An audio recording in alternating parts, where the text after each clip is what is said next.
Hi, good morning mga ka-YouTubers, mga coins collectors at saka tagapanood natin. Good morning sa inyo, magandang umaga. Ay pagpalain tayo sa may kapal na gabayan niya tayo. Malayo tayo sa namang kapamakan at guide niya tayo para nang hindi tayo makakasala sa kanya, lalong-lalo na sa ating kapwa. Guide niya ang ating pananalita, ating isip at sigaw, naway hindi tayo makakasala sa kanya, no? Balik na tayo dito sa aking coins. I-share ko lang itong coins na to na 10 piso from the Philippines, no? From the Philippines. At ang imahe ni Andres Bonifacio,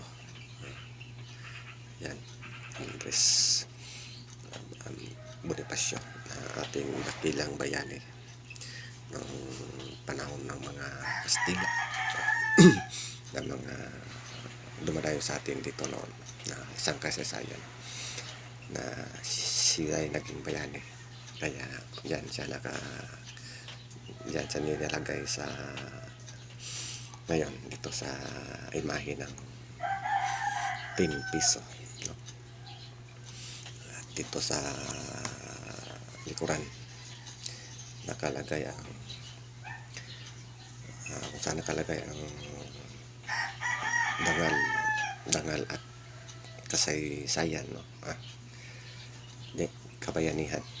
Kabayanihan at ang kanyang lagda, no? At kung kailan na diwang ito po, 100 at 50, no? 150 years na ipinagdiriwang mula noong anong taon to, kalagay dito na 1863, no? Yan, 1863 hanggang 2013, no?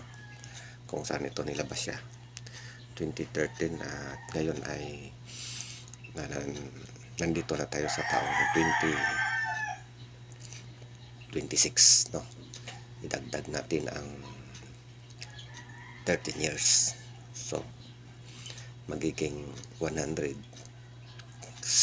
years na siya, no? Hindi na sa 150, ito lang 150, dahil paglabas nito, paggawa nito sa taong 2013, 2013 siya ginawa at inilabas, no? Kaya ito siya 150 years anniversary, no?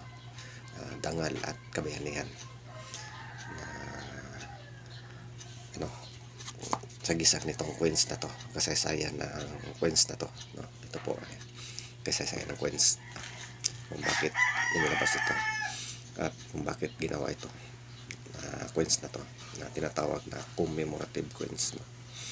Commemorative coins na kung saan nakalarawan ang imahe ni bayaning Andres Bonifacio, at mayroon siyang nakalagay na mint mark at ito ang kanyang taon kung kailan siya ginawa or inilabas, no? Sa 2013, at ang kanyang piece value ay 10 peso.